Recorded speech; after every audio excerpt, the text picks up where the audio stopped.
everyone. I'm Jon Evans. Welcome to the first episode of the year for the One-on-One podcast. So glad you could join us, and Happy New Year. Kristen Dalton Wolf spent almost a decade chasing her dream. She wanted to be Miss USA. Going through Roland Grice Middle School and Hoggard High School here in Wilmington, she kept trying. She became Miss Greater Wilmington and then Miss North Carolina USA. And then in 2009, she did it. She was crowned Miss USA and achieved her dream. The very next day, Kristen realized it wasn't as fulfilling as she thought it was going to be. It wasn't until someone asked her a simple question that it all clicked. Since then, Kristen has become a successful model, motivational speaker, life coach, TV host, and author. Her third book is called The Sparkle Effect, and it aims to help women and girls overcome the same insecurities Kristen had at a young age. We talked about The Sparkle Effect during Kristen's recent visit to our studio. First off, let me officially welcome Kristen Dalton Wolf back to Wilmington. Yay! And back into the studio, and welcome to One-on-One. I appreciate you taking the time today. I'm so excited to be here. This is great. I know. It's been a few years since my last WECT interview. I had longer hair this is back going then. this is going to be your best one, I know, because I do want to talk about the sparkle effect here in just a moment. But I want to talk about Kristen and Wilmington and how often you get home, and do you miss it, and living on the West Coast? I knew you were going to ask me that question. Like, I was driving here and I was like, he's going to ask me how often I get back home. Right. Yeah. And I used to come home so much, like 5 times a year. My sister Julia was still competing in Miss North Carolina Teen USA, Miss North Carolina USA. So I would come home and I was like pageant sister, like sistager, like her pageant mom. Right. But now that I have a baby, this is my first time home since last Christmas. Yeah. So this is my first time this year. I told my husband, I was like, I cannot believe that we haven't been home. But we were supposed to have our whole family reunion vacation at the beach in September. Ooh. The exact same week that Harvey hit. Yeah. I meant Florence. Hurricane Florence hit. So it was crazy that entire week. So our whole vacation got canceled. My mom was so sad. But you're on the West Coast, so you're still close to water. You're a beach kind of person. You love the water, don't you? I love the water. I'm a water baby, and now my daughter is a water baby. Really? Yeah. Yeah. But you know what? The water in Los Angeles is not the same as it is here. I mean, here it is like bath water. You can get in, you can splash, you can play. Yeah. But there, I never get in. It's always cold. But it gets so hot there. But the water stays cold. I don't know what it is.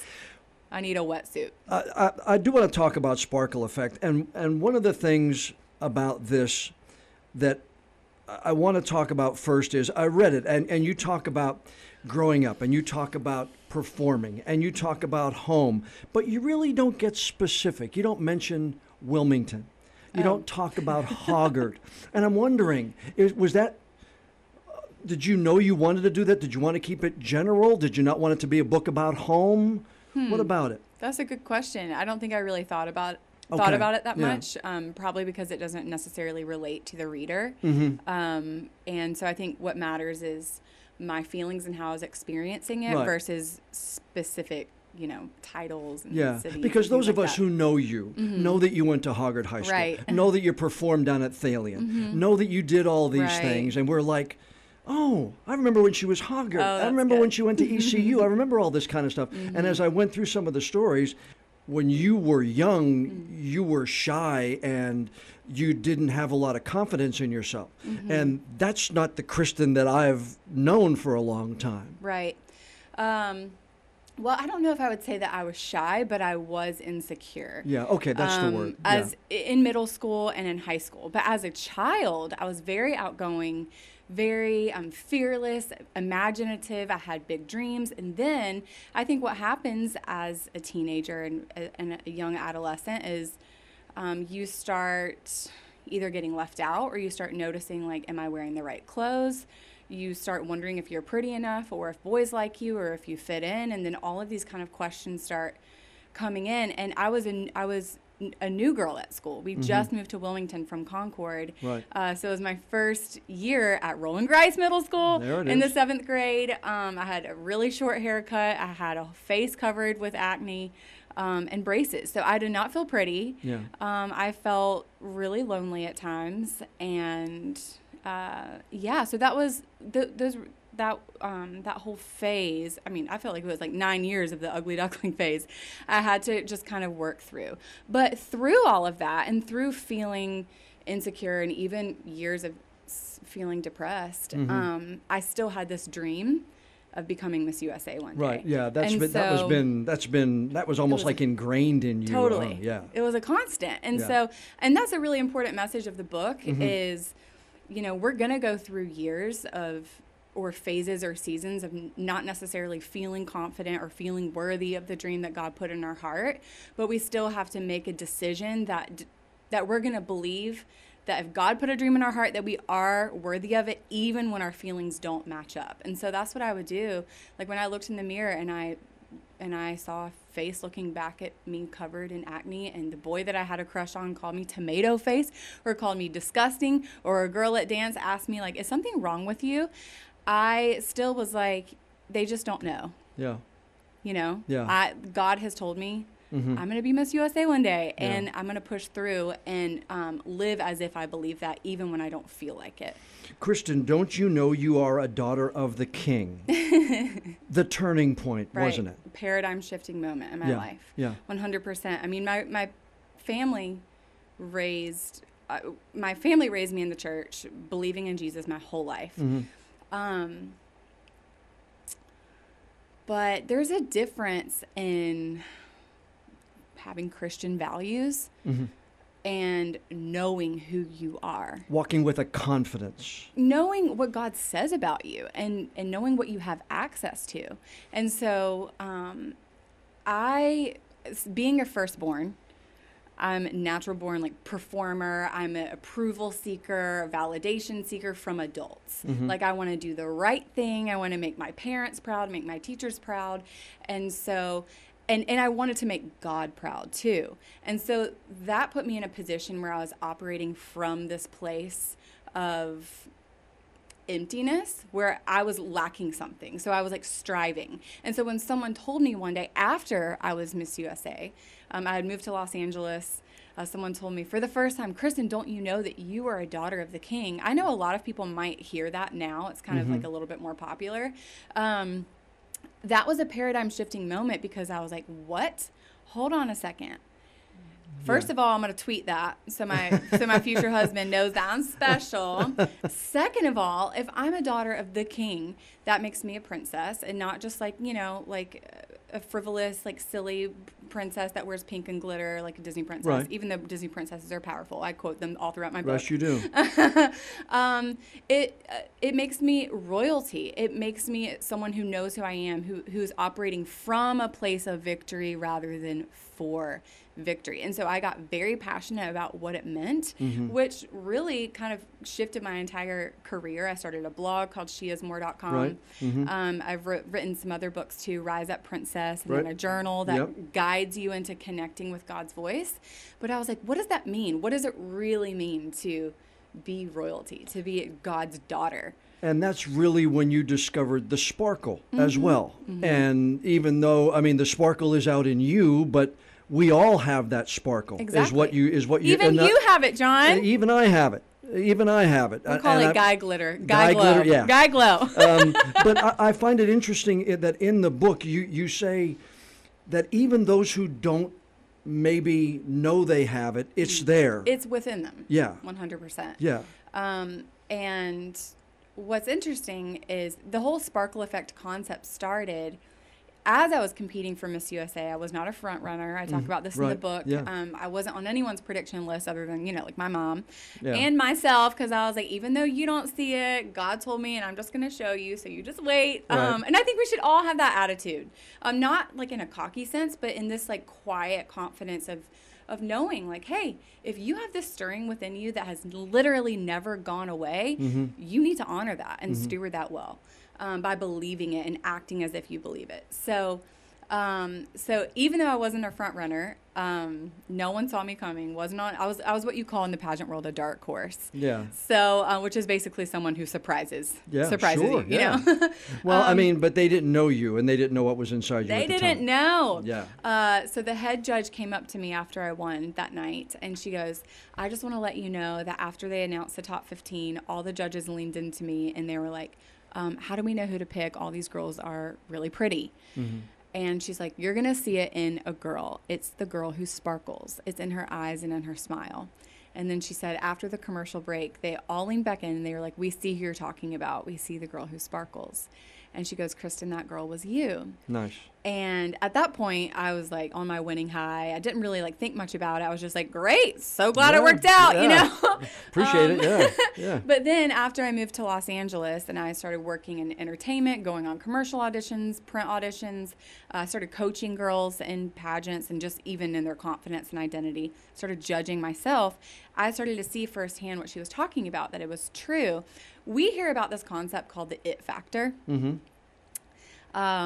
And I think that's what she was talking about. It's like this thing, this radiance about you, this aura, but it's never really been defined. It's this mysterious thing, and it just leaves girls to fake it till they make it, or to turn it on. They're like, I don't even know what that is, you know? Right. So I guess I'm just going to like get on stage and smile even though I don't feel it. Do you know what I mean? So it's like you don't feel it, but you act like it. Mm-hmm. And I don't like that because it makes it seem like there has to be this disconnect between who you really are and the persona you project in the world. That's a fake too. That's not the real person either. No, and then it leaves you a shell of a person, and it honestly ends up leaving you feeling depressed. Yeah. Because you're like, I don't even know who I really am. I'm just trying to please all the people. So you grew more after you were Miss USA than you did before, in many ways. Yeah.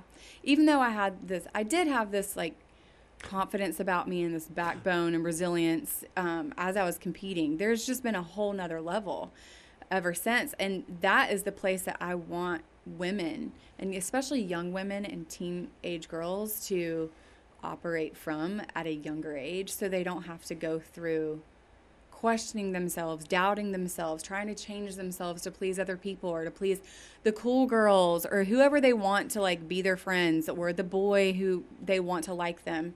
But I think by you saying, hey, look, I wasn't Miss Popular, I wasn't Miss Pretty in middle school, I was insecure, and look at what's happened to you. You're the prime example of what a young lady who may be insecure can grow into. Yeah, and you know what's funny is probably if you ask anyone that I went to school with, they would be like, I had no idea. I mean, people have even written me and been like, I had no idea, because I was really good at acting like I was confident. Right. I would walk through the hallways and be like, hey, like so friendly. I knew how to act like it because I'm a performer, but I didn't feel it. Yeah. And there were nights that I would cry myself to sleep and wish I never had to go to school the next day, you know. As you go through and as you're doing the book, I can imagine that there are young ladies who you're reaching out to and you're hearing from. Is there a special story from a young lady that may have touched you since you released this book, that maybe brought you to tears, or somebody you talked to? I just feel like I've gotten so many messages, and I feel like I cry with every single one, just because I'm like, it's just... I'm so grateful that my story and really what God has revealed to me and what He's done within me is able to touch people. I can't think of a specific example off the top of my head. But there's going to be many, many young ladies that you will touch that you'll never know. And I said the same thing about our Frances Weller here, and she does the Weller's Wheels. And we got more than 1,000 bicycles this year for underprivileged children because of the storm for Christmas. And we got donations, and I said about Fran, I said, she's going to touch so many people that she has no idea, that she'll never meet. And the same thing with you. You're going to touch many lives that maybe when you're 60 or 65 years old, somebody's going to come up to you in the grocery store and say, you know that Sparkle Effect book?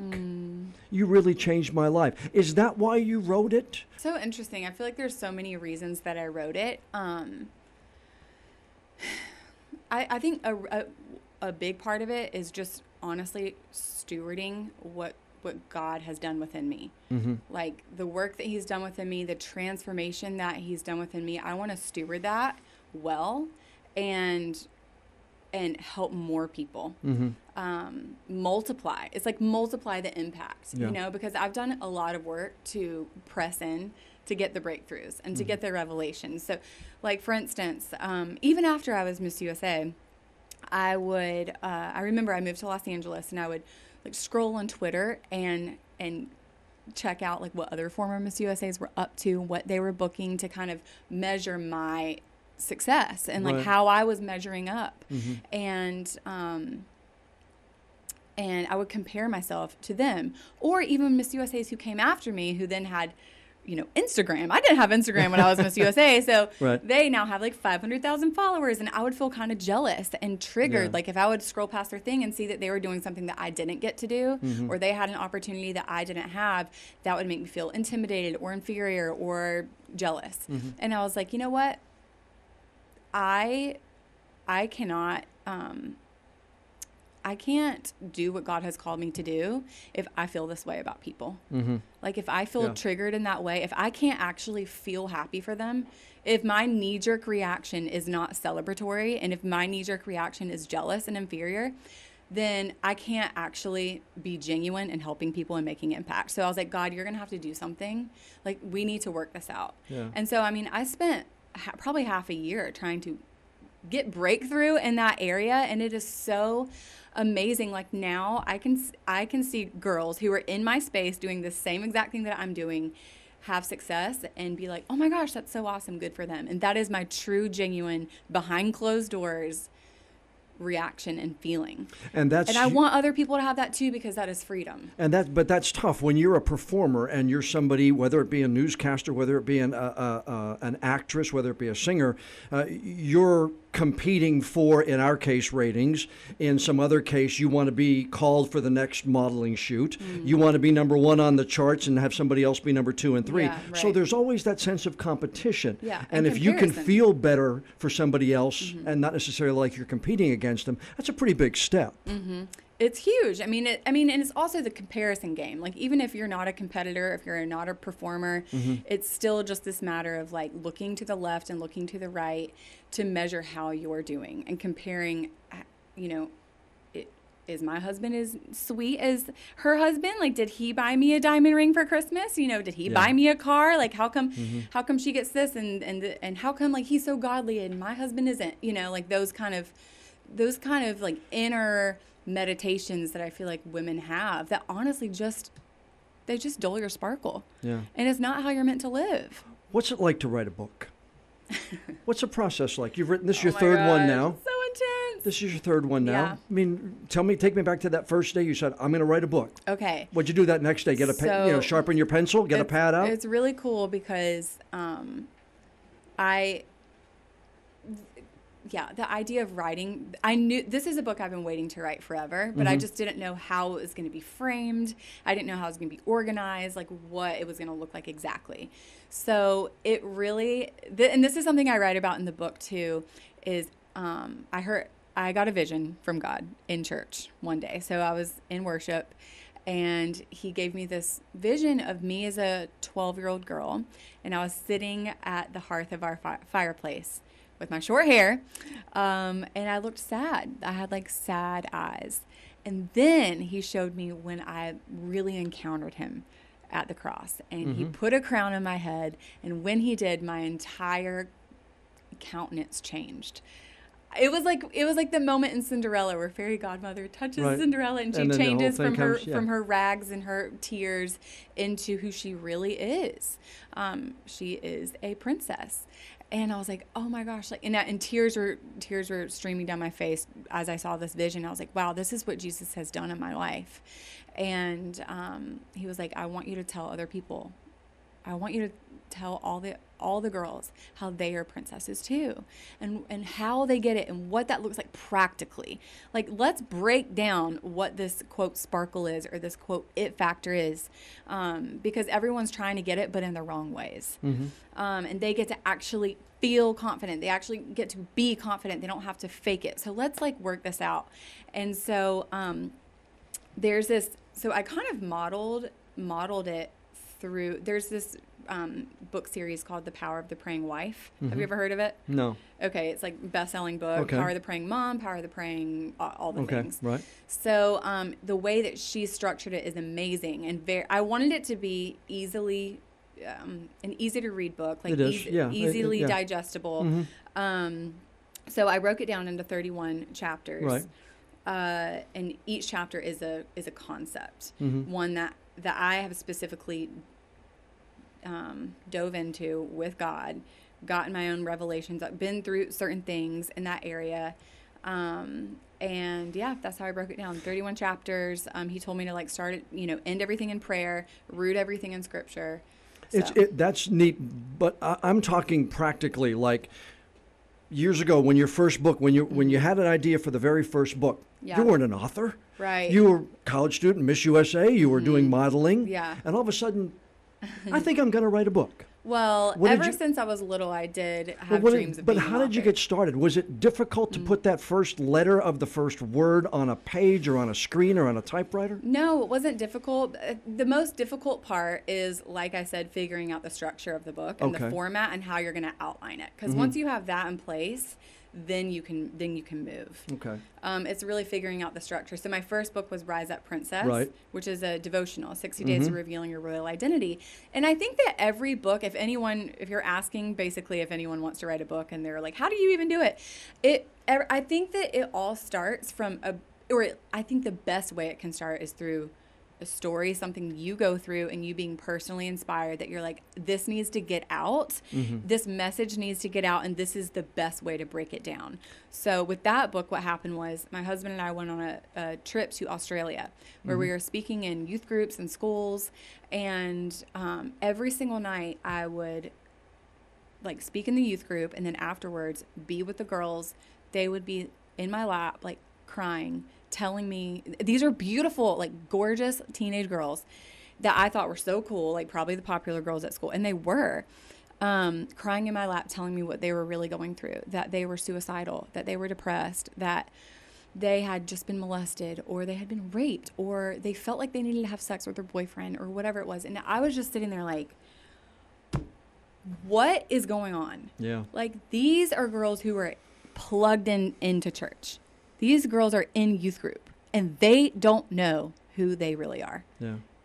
Like, I wanted to bring them all home with me. I wanted to adopt all of them. I wanted to spend days with them and be like, this is, break it down. Like, tell them this is what God says about you. He says you're altogether beautiful. There is no flaw in you. He says that you are priceless. Like, you never have to settle. You never have to give yourself away to somebody.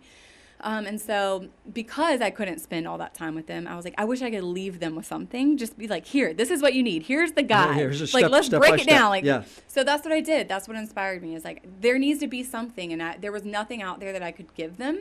So I created it. Rise Up Princess, 60 Days of Revealing Your Royal Identity. So it's broken up into what I feel like is kind of the journey with God, which is to reveal, first of all, like uproot the lies. And be like, oh, what does he say about me? And then the second one is She Radiates, which is all about what he says about your beauty and confidence. And then the third one is She Reigns, which is about your purpose and your calling. And it's all rooted in scripture. And then like a power prayer. And I call it a power prayer because it's not like a prayer like, hey, God, can you please help me with this? And can I have this? And da-da-da-da. Yeah. No, instead it's thank you, God, that you say this about me. Thank you, God, that you say this about me. Thank you, God, that you have given me this. So it's like powerful in the sense that you're thanking him for what he's already given. You already have it. Like, you already have access to it. So it's not, don't like reach for it. Oh, it's like it's somewhere in the clouds. Like, no, he says that, as his daughter, you are called to be bold as a lion. So anyways, that's how I wrote my first book. It's interesting. I mean, I write in little 30-second snippets and stories every day. And I've always like, I wonder what it would be like to actually write a book. And I've had several authors in here and asked them how they first got started. Some wrote down little ideas and charted things. Yeah. Just curious as to how you did it. What do you remember about Hoggard High School? The halls of Hoggard High School when you think back? Well, it's funny because I was voted most spirited. That was my senior superlative. Yeah. So I really loved I really loved being involved. I was super involved at Hoggard. I was a cheerleader on student council, all the things. I love the teachers. You were with Opera House Theater Company then too. What was that like for you? Did you grow there? Opera House Theater Company was life for me. I didn't necessarily always love high school. I mean, my senior year, I tried to take as many off-campus classes as I could, so I didn't have to go. But I loved it because it was an extracurricular activity where I could be with adults and I could be with people who weren't at high school. And yeah, there's so much, like you said. Did I grow there? Yes, so much. I mean, there's so much discipline that you have to have. I think discipline is the main virtue I probably grew in. But I love it. It's one of my fondest memories of Wilmington. ECU, you were Dean's List top 7% of your class. God, I forgot about that. President of the sophomore class, and you were a double major there at ECU. Yes. That was crazy. I was going to say, what were you? Psychology, wasn't it? It was psychology. Yes. And what were your thoughts about a future at that point in time? Well, I didn't really know what I was going to do career-wise, but I did know even going into high school, college, like I said, my dream was to be Miss USA. Right. So literally, I started preparing for that dream 9 years before I ever even set foot on stage. In the sense that in the 7th grade, I was like, okay, even though I don't feel beautiful, even though I don't feel confident, I'm going to believe what God says about me. Well, you were Miss Greater Wilmington in 06, first runner-up Miss Teen North Carolina USA in 05. So you had experience in competitions leading up to 2009 2008 when you won. Yeah. So I made a list of like short-term goals, long-term goals, because I studied, what Miss USA's and Miss America's, like, what were their bios, what were things that they had accomplished, and I kind of made short and long-term goals that emulated that in the sense that I would be a role model and that I would be a leader and that I was making impact and I was serving others. And so when I got to college, I did the same thing that really, just inspired all of my psycho motivation. I had no social life. I talked to Victoria Huggins, who was Miss North Carolina and just finished her reign as Miss North Carolina. She actually worked here for a little bit. And I asked her this question, and I'm going to ask it to you. There's the outside thought of what pageant world is like. How do you have to try to work to make people believe that it may not be that way, that there is more than just standing up on a stage, lifting up your dress, curtsying, and walking backstage? There's more to this than what they believe is a beauty pageant, as it were. Well, I wouldn't say that I necessarily I'm like, oh, let me try to prove everybody wrong, or I don't work for, to change anyone's opinion. I'm not saying that, but there is a belief out there, I think, in the public that this is just all looks. Right. You know what I mean? And Victoria told me, that's one of the things I worked. She went out and she did so many appearances, and I know you did too. You raised money for breast and ovarian cancer education research. So there is a lot of work that goes into it. But what I'm saying is it's more than just looks. And the preparation and the training that goes into it is so intense too. Definitely so much more than looks. But what I was going to say is people's perceptions change just when I encounter them or through conversations. I've had so many people say, I had no idea that you would be so down to earth. I had no idea that you would be so normal and genuine and cool. And I think that same exact thing happens when people do actually engage with and encounter title holders in the USA and America system. I think those title holders really do a good job of showing people they're such incredible, well-rounded women, leaders, servants, role models. Yeah. all the things. When did you learn that Mom was a title holder? Do you remember the time that you learned that she was a title holder? I think I was probably 2 or 3. She had her crown and her trophy sitting on her dresser since I was a young girl. Really? I would try it on. She showed us her Miss North Carolina USA pageant. I was always so proud of her. Right. Like when people came to our house, I would be like, "My mama was Miss North Carolina," and she was like, "Don't tell people that." She hated when I told people that because she felt like it made her a target in a sense. Yeah. But I was always so proud of her. There had to be some time when you realized that, wow. Yeah. You know what I mean? Yeah. I mean, I think I was like super young because when I was 3 years old, I was like, I'm going to be Miss USA one day. Because my mom didn't make the top 15 at Miss USA. And I was like, oh, heck no. I'm going to go and redeem that. Yeah. Yeah. Was there pressure? Did you put pressure on yourself to try to make and live up to that? Or it doesn't seem like I didn't get that from a lot of what I read. No. My mom was not like a pageant mom in the sense that she was not about like spending a bunch of money on our wardrobe. Like she's like, you got to be gritty, you got to be resourceful, like model in exchange for a gown, and that's what we did. She was not the one who encouraged us to compete. I remember like going to parades and seeing like the beauty queens waving, and I was like, I want to be her. My mom's like, not until you're old enough to make a difference. Right. Not until you're old enough to where it actually matters. So for her, it was more important that we were developing a skill set. So yeah, I never felt that pressure from her, but I definitely put a lot of pressure on myself. That's just my personality type. Yeah, I would imagine that if you knew you wanted to be Miss USA, then you probably wanted to do anything you could to get yourself to that level. And I was super mean. I'm super mean to myself. Just like even now, it's something I struggle with. I'm very critical, very self-critical. If I'm not measuring up to my own standards, I'm like, you're so dumb, you're this, you're that. But I have to like constantly, reset my mind. Okay, this question is going to sound a little strange.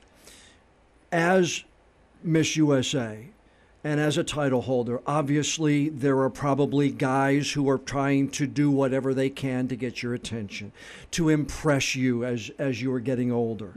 How did you know the difference between some of those other guys who were trying to get your attention and the guy you married? Yeah, I think this kind of comes back to even something I talk about in the book, which is the person you really are is so much better than the persona you put out into the world. So you can feel a difference between someone who is masking, who is putting on, or who is charming. And there's a verse in the Bible that says charm is deceptive. So guys who are charming, I'm like, no, you are dangerous. And Chris, my husband, is very real, very authentic, very like genuinely warm. The first time we met at a Bible study, and he came up to me, and there was no act, there was no game, there was no like flirting, no stupid pickup lines. It was just warm and, hey, so nice to meet you. How long have you been coming here? When did you move here? Like asking me sincere questions. And so I felt very relaxed and comfortable with him. So I think that's the difference. And then just paying attention to how a person acts with different groups of people across time and across circumstances and across situations. And he is the same person all the time, and that was really important to me. And he founded goodguyswag.com. Yes, and he definitely has good guy swag. He chose the word swag because swag kind of has this negative connotation. Not negative, but it's like, ooh, he has swag. Yeah. And it applies to like a confident guy, but usually it's a guy who isn't necessarily treating girls right. So he wanted to show that good guys can have that swag too. All right. Mom, what's motherhood like? It's so hard. No, I know. I have 3 children. I know what fatherhood's like. But, I mean, you carry yourself. You got the sparkle effect. You're confident. But it's tough to describe motherhood to somebody who doesn't know what it's like. Yeah, it's like a whole nother level. I mean, I thought that I had been through hard things in life. I thought that I had accomplished, difficult things, but motherhood is just a whole nother beast. I mean, I think that there are some women who are really like anointed and called to be moms, and they just love it, and they love to like, puree their kids' food, and they love to do all the little cute things, but that's just not really me. So it's been an adjustment. I think I'm a good mom sometimes. I'm sure you're a great mom. But is it strange to care for someone like you've never cared for anything else in your entire life? That child? I don't know. I mean, I don't know. I feel like I was just thinking about this, and I probably am going to write a book on it eventually, but like when people talk about how it's the hardest thing I've ever done, but the most rewarding. Like I don't really relate to that. I don't really feel rewarded. Yeah. I mean, now that my daughter is 18 months, I'm starting to enjoy her more. Right. Maybe it's just that I'm not really like a great baby mom, you know. I'm like, let's interact, you know. I want her to like start talking. Yeah. Fast forward to your 5 or 6 so I can take you to school. Exactly. Yeah. But it is interesting how it brings out stuff in you that you didn't know was there. Yeah. I'm very protective, very particular about certain things. So even my daughter has a lot of energy. She's very demanding. My mom is like, well, she's exactly like you were. There you go. So I can't really get too mad at her. Is mom a great grandmom? Yes, she's awesome. Yeah. She flies out to LA a lot and helps. Really? And so does Chris's mom. We have great mothers. Yeah. And they actually like each other, so that's awesome. What do you like the best about your life right now? Well, this year has been very fulfilling in the sense that I've really been walking in what God has called me to in so many senses. I'm personal coaching young women. I love doing that. I have a women's ministry in LA where we meet weekly, and then we have these big monthly gatherings, and that's just growing, and I absolutely love. My favorite thing is to see and to lead women into transforming into the woman God created them to be. So I've been able to do a ton of that this year. I love speaking in churches and events and schools, but I really, really enjoy when we get to have quality time, or when I get to kind of have like a small group discussion with the girls after. It's so fun. So that's been really awesome. But this year has also been very challenging.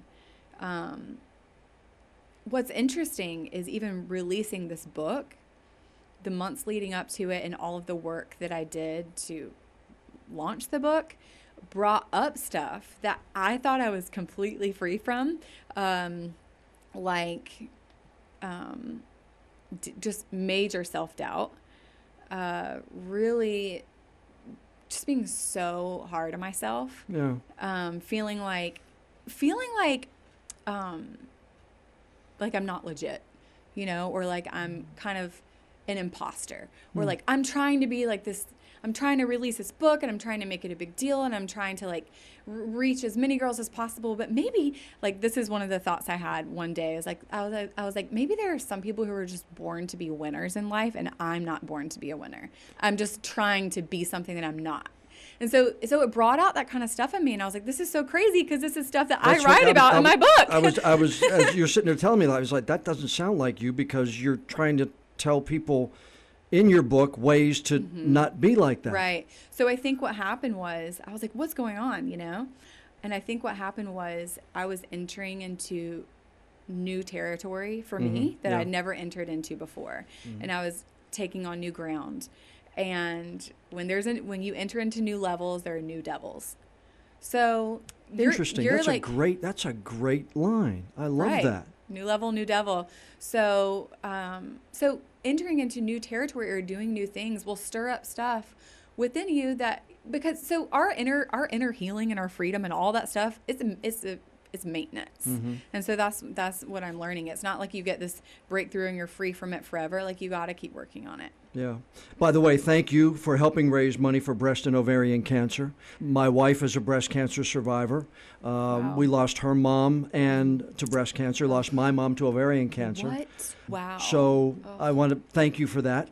Thank you for helping that, because every little bit helps, I believe, to finding a cure for cancer. And it reaches out and touches so many families that you just never know when somebody you know is going to be touched by it. I know. I feel like everybody knows somebody who's been affected by cancer, breast, ovarian, in some way. Yeah. And I tell people when Sheila was diagnosed with breast cancer, raised me to a level I never thought I could be a caretaker to somebody like that. I did things when she had breast cancer that I never thought I could do. Emptying bags and stuff. I never thought I could. I hate blood. I hate the sight of blood. Wow. But you help somebody get through it the best you can, like you're doing with the sparkle effect. Yeah, it's like those things in life that you never think is going to actually happen to you. No. Like you hear about it, and then you're like, wait, hold on, how is this my life? And then you're like, oh, this is my life. Yeah. And then it stretches you. It stretches you and it grows you, and it honestly, don't you feel like it expanded your capacity to do more? Oh, yeah. It allowed me to have confidence in to be able to do those things that I doubted myself before. Right. I never thought I could do if that. I could change her fluid bags, then I can really slay at my job at WECT. Forget any challenge or any criticism that comes in. Yeah, I could do that. Yeah, it really was a growth part in my life. But again, anybody that helps with raising money for cancer research, I wanted to thank. You've been very kind with your time today, but I do want to ask you two questions that I try to ask everybody here on the One-on-One podcast. Fill in the blank. It's a great day when blank. Oh my gosh. It's a great day when I get at least half a day to myself to either read, just have quiet time, honestly, with God, and I really love getting massages. And if I could fit a workout in too. Okay. Like these days, I'm like, if I have time alone, that's a good day. I don't like it when blank. Oh. I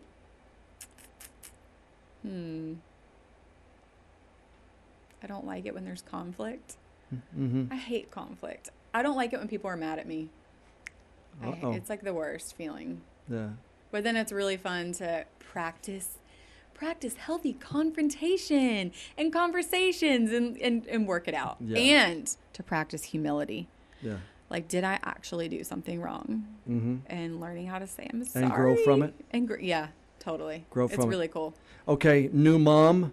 The book is called The Sparkle Effect, number 3, and I'm sure that there are many more in your future. It is great to have you back in Wilmington, even though it's only going to be for a little bit, about a week around the holidays. Yes. Where can people get a hold of you? Give us the website and everything else like that, and your coaching and everything else. Yeah, well, you can go to my Instagram at Kristen J. Dalton. Sheismore.com is my website, my blog, and then all my information. Oh, and then my Instagram for my personal coaching is called Train to Reign Coaching. Okay. So they can get all the information there. You can get a hold of you. Just look on social media. Just search Kristen Dalton Wolf on social media. You'll get there. It is great to see you again. So good to see you too. It is so great, and we are so happy that things are going well. Even though you're on that other coast, we're still very proud of you here in southeastern North Carolina. Thank you, John. A big thank you to Kristen Dalton Wolf for sharing some of her time during the trip home and sitting down for this week's podcast. Kristen, her husband Chris, and their daughter Aurora live in Los Angeles now, and they're going to welcome a baby boy to the family later in 2019. So big congratulations there. Now, where do you find Kristen Dalton and get in contact with her? Sheismore.com. That's one place to go. And look up Kristen J. Dalton on Instagram. And don't forget, The Sparkle Effect is brand new at bookstores. And before we go, I'd like to ask you one more time, please rate and review the One-on-One with Jon Evans podcast. The more ratings and reviews we get, the higher we'll be listed on all of our podcast sites.